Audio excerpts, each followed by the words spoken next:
Bueno, y ya está con nosotros nuestro invitado, el profesor Claudio Zapelli, doctor en economía, profesor de la Facultad de Economía de la Universidad Católica. ¿Qué tal, Claudio? Bienvenido a esta edición de Llegó la Hora. Hola, muchas gracias por invitarme. Bueno, nosotros hemos visto a través de los años su trabajo respecto a la pobreza, de hecho, en una entrevista que da en el Mercurio el domingo pasado, dice que en todas las comisiones presidenciales que han existido a propósito de pobreza, un nombre que siempre ha estado es Claudio Zapelli. No sé si ha habido otro que también se haya repetido el plato en todas las comisiones de pobreza. Pero eso dice Mira, mucho, ¿verdad? yo creo que es exagerado. Hasta un momento fue cierto, pero después, más recientemente, creo que he pasado la posta de alguna manera. Pero sí, había una época en que estaban todos, sí. Llamado otra cosa importante y que, bueno, es muy comentado este estudio a propósito de la desigualdad medida por cohortes de edad, es decir, comparando la desigualdad por generaciones, que es bien interesante porque profundiza entre lo que esconde el gran promedio, ¿verdad? Este famoso índice Gini, que es un mapa general, pero el análisis entre si ha mejorado la distribución de ingresos entre las generaciones nuevas versus las generaciones mayores, es bien importante, sobre todo esos efectos en movilidad social y todo lo que implica. Hago esta introducción larga, profesor, porque hemos visto cifras relacionadas con la pobreza. Se publicó hace poco los datos de la encuesta CACEN, unos datos cuya, más que metodología, cuyo cálculo final fue cuestionado por el economista Jorge Quirós. Usted se hace eco del punto que plantea Jorge Quirós respecto a que la situación actual del país no tiene tanta correlación con que la pobreza esté disminuyendo o haya disminuido, sino que o se trata de un fenómeno producto de los retiros de fondos previsionales o las ayudas del Estado, eh, hay un problema grave ahí porque en paralelo disminuye generalmente los ingresos. ¿Cómo se está viendo el panorama en esta materia, profesor Claudio Zapelli? Bueno, la verdad es que la CACEN fue bien sorprendente, los resultados a primera vista, cuando uno leía los titulares, eh, yo particularmente quedé desconcertado porque había de alguna manera pensado en qué es lo que iba a dar y no me esperé resultados de este tipo. Eh, entonces, claro, hay que hacerle doble clic y tratar de ver qué está que detrás de esos resultados. Bueno, y en la caída de la pobreza inciden los subsidios monetarios en forma importante, que fueron generosos y, en mi opinión, excesivamente largos. Em, y entonces, claro, es compatible el resultado con una caída de los ingresos autónomos o los ingresos de mercado a través de estos subsidios monetarios que además uno no sabe que no van a continuar, entonces mostraría una situación esencialmente temporaria. Quizás alguien podría jugar con los números, pero al final es haciendo un poquito de ficción, ¿no? Entonces, ese es un tema. Después está el tema que tú mencionabas, que tiene que ver con lo que dice Jorge Quirós. Y Jorge dice que hay un error en la forma que se indexan los componentes, por un lado, del lado de los ingresos y por otro lado, del lado de los gastos. Dice que no conversan bien. A, a mí el punto que él hace me parece correcto. Eh, mm, y él hace una corrección que ya me es más difícil saber si está eh, bien o no, pero la magnitud hace pensar de que hay que mirar este tema, sin duda, ¿no? Mm. Eh, La corrección que hace es de que él proyecta que la pobreza realmente sería de un 11% y no de un 6,5% como arroja la encuesta CACEN. Es correcto. Y el punto es medio técnico, inclusive yo creo que la columna que él escribió en el Mercurio no se entiende bien. Yo que soy del tema la tuve que leer un par de veces para entenderla. Pero tiene que ver con que la metodología dice que para que nosotros podamos comparar gente que paga alquiler con gente que vive en su propia vivienda y no está pagando alquiler, le imputamos un alquiler, se lo imputamos como un ingreso y se lo imputamos como un gasto. Entonces, en ese sentido queda igual, pero claro, el hecho de que él tiene un activo y está haciendo uso de él, tiene que aparecer como algo que lo hace tener una mejor vida, ¿verdad? Que eso es lo que quiere decir. Entonces tenés un componente imputado del lado de los ingresos, un componente imputado del lado de los gastos. La idea es que se indexen a la inflación, ¿verdad? Por el mismo índice. Es lo lógico, ¿no? El ingreso es idéntico al gasto. Lo que habría pasado es que no se usó el mismo índice. Se usó un índice más bajo para indexar los gastos, o sea, para indexar la línea de la pobreza, porque estos gastos son los gastos que uno dice tiene que poder realizar una persona para ser pobre o no ser pobre, ¿no? Eso es justo lo que separa a los pobres de los no pobres. Entonces, en la línea de pobreza quedó muy baja. Eso es básicamente lo que dice Jorge. Y entonces habría más pobres de los que el método está dando. Y ahí, ¿qué se hace con esa información en el sentido de que ahí no hay un problema de cómo se tomó la muestra, sino que una No, elaboración posterior a los datos que no cambian en el fondo? Eh, ¿Qué ocurre en estos casos? Porque la respuesta en general que se dio por parte de alguna autoridad es, oye, no cuestionemos las cifras oficiales porque cuestionar las cifras oficiales sería un problema mayor, ¿verdad? Pero claro, ujú. si hay un error y que evidentemente puede pasar, ¿cómo se corrige ese tipo de cosas o cómo podría corregirse? ¿Es un esfuerzo de los académicos simplemente o los organismos oficiales pueden hacer algo? A ver, mira, obviamente, digo, de hecho, Jorge ya aportó en dar una idea de la dimensión. O sea, no es un detalle. Que eso es lo importante de lo que dice Jorge, ¿no? Hay que preocuparse del tema. Em, Ahora, yo entiendo que revisar una cifra oficial es extraordinario. Sí, eso yo lo entiendo. En general, uno este, em, no quiere revisar las cifras oficiales, menos quiere reconocer que hizo un error. Ahora, aparentemente el error no es de este gobierno, viene de antes. Entonces, como que no, las autoridades presentes no tendrían por qué decir, bueno, pucha, digo, esto me va a dejar en evidencia, porque eh, el error sería, digamos, lo- lo- debido, se generó en otro momento. Bueno, la cuestión es que efectivamente, como no es un problema con la encuesta misma, los datos no están siendo cuestionados, la metodología de base no está siendo cuestionada, eh, tiene solo que ver con el índice, sería relativamente fácil de corregir en la eventualidad que se quisiera corregir. Pero bueno, eso no es tan mío, obviamente, ¿no? Y hay otro punto importante de la entrevista es esta que da en Economía y Negocios del Mercurio el pasado domingo, es respecto a la oportunidad y que obviamente no ha estado esto en la agenda política los últimos días, porque obviamente lo escandaloso de lo que ha pasado respecto a los convenios han concentrado todos los focos.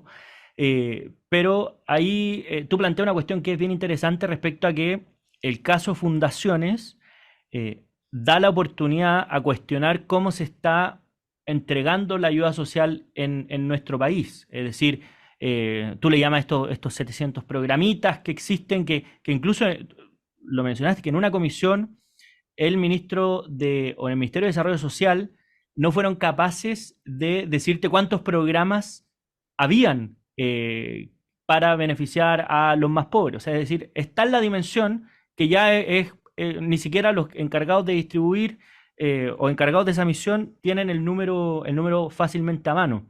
De hecho, no lo tuvieron después a lo largo de la elaboración de toda esa comisión, según dijiste en la entrevista. Y No, plantea, eso es cierto. Lo que pasa es que después que hicieron el inventario lo han mantenido. no, Pero te habla de que esto es un número, creo que es el punto de base, ¿no? Es un número enorme. mm. Y es muy difícil saber cuál es el neto de toda esa cantidad enorme de programas. Y Eh, ahí tú planteaste esta idea del ingreso básico universal, eh, Ujú.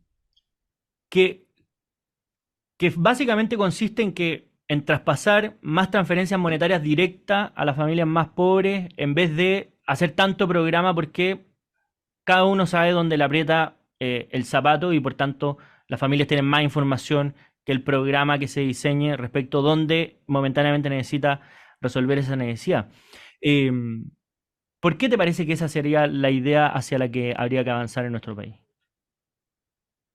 A ver, hay una razón de que es la tendencia reciente en la política social en muchos lados del mundo y ha sido exitosa. Las evaluaciones que hay de esa estrategia ha sido en general exitosa, en tanto que, por otro lado, lo que sabemos de los 700 programitas es que en general no son buenos, no obtienen los objetivos que pretenden. Eso quiere decir que de por sí, ¿verdad? Que hacer ese cambio sería una oportunidad para que efectivamente tuviéramos un programa que lograra los objetivos, que es que la gente que tiene pocos ingresos pueda vivir mejor, ¿no? Pero lo que pasa es que en estos 700 programas, programitas, la majamama que yo le llamo de programas, cada uno trata de hacer una cosa distinta para una, yo digo clientela distinta porque uso la palabra clientela a propósito porque en general estos programas tienen que ser súper dinámicos y estar siempre detrás de los pobres y los pobres cambian. La gente le cambia la suerte, a gente que tiene buena suerte y le va bien, a otra gente que tiene mala suerte y le va mal. No debieran tener clientela y sin embargo muchos de estos programas lo tienen, son siempre los mismos. Y algunos no son pobres. Entonces, lo- lo- los programas también tienen diferencias en cuanto a su efectividad de focalizarse en los pobres, independientemente de que el objetivo no es transferir dinero, sino transferirle algo, ya sea un curso o mejorarle la vivienda o darle consejos respecto a la búsqueda de trabajo, en fin, lo que fuere, ¿verdad? La idea es que estamos hoy en un mundo en que la gente es más sofisticada, está más educada y esta eh, estructura paternalista de los programas tampoco parece razonable. Y ahí, cuando muchas veces lo que tú mencionabas, que la pobreza, el fenómeno de la pobreza tiene características a veces temporales también. Es decir, que por algún caso puntual las personas caen a la línea, bajo la línea de la pobreza. Y otra cosa relevante es que las personas una vez pasando a la clase media también dependen de ciertas circunstancias, que se den ciertas circunstancias para no caer bajo la línea de la pobreza. ¿Cómo la Ujú. política social enfrenta ese fenómeno cuando ya es imposible hablar de los pobres en general? Porque, pues claro, suponiendo que es 6,5% de la población, ese 5% pueden ser otras personas el próximo mes. Podrían ser, sí, todos los meses personas distintas, en principio. Claro, y eso, ¿cómo las políticas sociales se hacen cargo de eso cuando obviamente existen esta infinidad de programas y una estructura que a priori se ve tan pesada, ¿verdad? Bueno, no lo hacen. Ese es uno de los problemas más importantes del diseño de la política social en Chile. El diseño de la política social en Chile funcionaría en teoría funcionaría bien si los pobres fueran siempre los mismos. Y efectivamente hubo una época en que fue así, la pobreza dura, como se le suele llamar, era un porcentaje muy alto de la población. Mm. Hoy es muy pequeño, digamos, ¿no? Entonces, si bien en alguna época podría haber tenido sentido, y creo, es más, voy a decir, tuvo sentido una política en la cual el objetivo central era identificar al pobre. Una vez que tú identificabas al pobre, como sabías entre comillas, ¿no? Que iba a ser pobre toda la vida, tenías el trabajo hecho. Entonces, el objetivo de la política social, más que nada, era identificar a los pobres y era una pega de una sola vez. Mm. Hoy por hoy esto es mucho más complicado eh, porque estamos en una sociedad más móvil. Hay un problema adicional, digo, solo para poner otro componente más en el diseño de la política social que a mi juicio tampoco funciona y sí se podía justificar antes, que es la idea, bueno, esto funciona con la ficha básicamente, la ficha yo creo que ya cumplió su rol, se ha ido cambiando, cada vez me parece que hace peor la pega, pero en fin. em, pero bueno, hay un puntaje en la ficha que te determina si alguien es merecedor de programas sociales o no. Y es cuestión de un punto, ¿no? Un punto te saca todos los programas sociales. Hoy por hoy ha habido cambios en el margen y hay algunos programas que no tienen este problema, pero la mayoría lo sigue teniendo. Entonces, tienes un problema que no es exclusivo de Chile porque ocurre en otros países, era un problema en Estados Unidos también, em, de que la persona que está justo por debajo de la línea de pobreza y le pasa algo bueno, Mm. se enfrenta al dilema, ups, voy a perder todos mis programas sociales. Entonces, algo que es bueno pasa a ser malo por el diseño de la política social. Eh, y los pobres se enfrentan a impuestos confiscatorios en el margen. Su ingreso marginal, su ingreso adicional, eh, se le saca completamente, estoy exagerando un poquito, pero solo un poquito, vía que se le sacan los programas sociales. Mm. Esto genera una distorsión importante en una época, tú tienes que haberlo escuchado, en una época era que la lavadora y no, secadora no, pero y el calefón estaban escondidos Claro. en lo que era el cuarto de la herramienta. Después se escondía el título de educación técnica del jefe de hogar. Después se escondía el jefe de hogar. Punto. Que no había, claro, se No presenta había jefe de hogar. Mm. No, en la misma piecita de la herramienta, en lugar de poner la heladera, ponían al jefe del hogar. No existe. ¿No? Su marido no vive acá. O, en fin, su mujer, no sé, depende de quién trabajara en ese hogar. Pero bueno. em, ha sido necesario hacer cambios porque la gente empieza a aprender, como estamos viendo, cómo manipular el esquema y deja de ser eficaz. Ahora, al final, no, yo creo que no hay más opción que ir a un esquema que se basa en ingresos, ¿no? O en el gasto, que es una sugerencia que ha hecho recientemente Jorge Claro, de que la gente se identifique cuando compra algo que tiene IVA, para que a los pobres se les devuelva. Claro, porque hay una dificultad para el Estado, me imagino, para calcular al menos los niveles de ingreso de las personas, es la informalidad que hay. Eh, si el 27% de las personas trabajan o reciben ingresos informales, es muy difícil llevar un registro de finalmente en qué condición social está esa familia o esa persona. Y otra dificultad o cuestionamiento que se hace a las transferencias directas, no sé si hay una respuesta para eso, es uno como el, que es una visión un poco paternalista, pero que puede ocurrir, como el mal uso o el eventual mal uso que se le podrían dar a esos recursos por parte si se lo entrega directamente a las personas, y es como la crítica a los bonos también.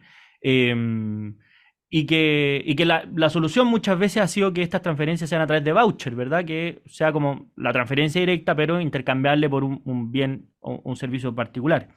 Y lo otro, el Ujú. riesgo del clientelismo. ¿Cómo se evita que las personas no digan, oye, yo con este gobierno me financia prácticamente todo, voy a seguir votándolo porque si no se me va a ir esto?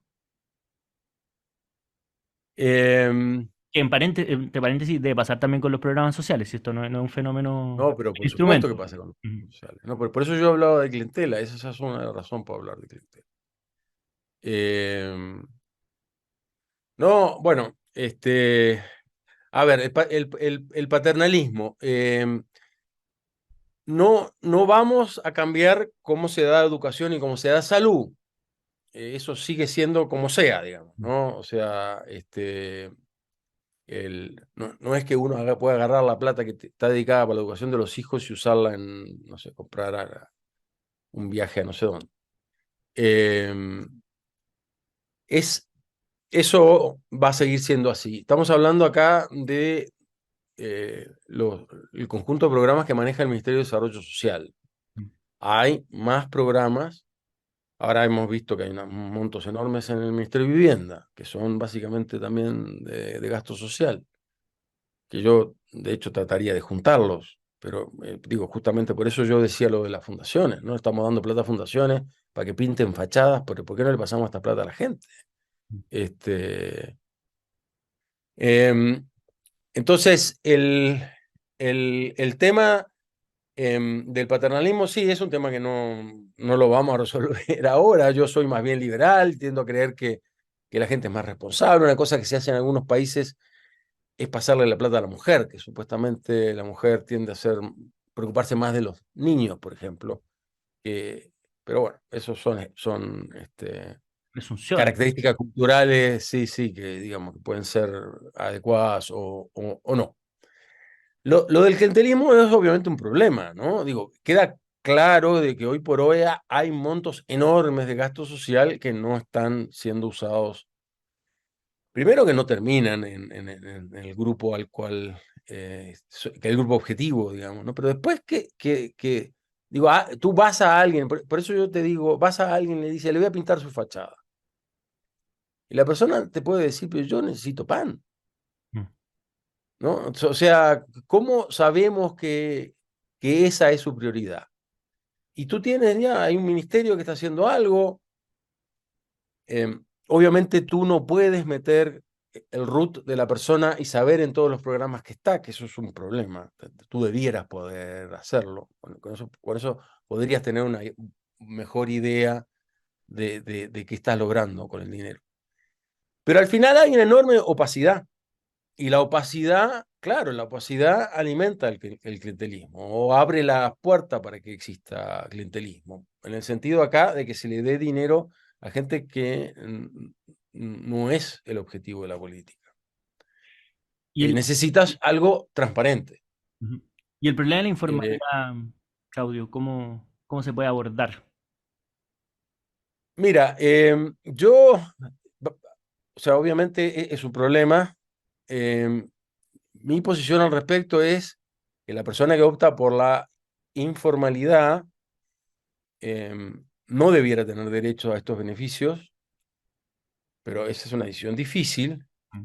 em, porque de esa manera hay una zanahoria para que esta gente se regularice, porque es cierto lo que tú dices, necesitamos un sistema que abarque un porcentaje muy alto de la población, no el 70 es demasiado bajo.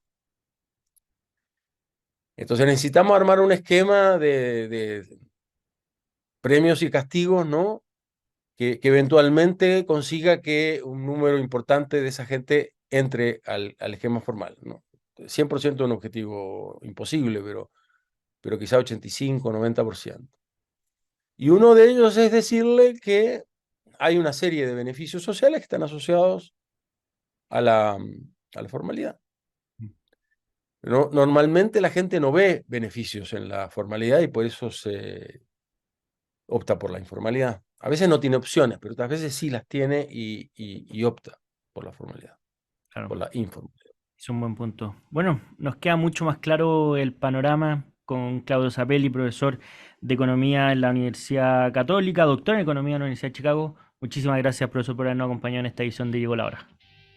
Ya, por favor, gracias por la invitación. Que esté muy bien.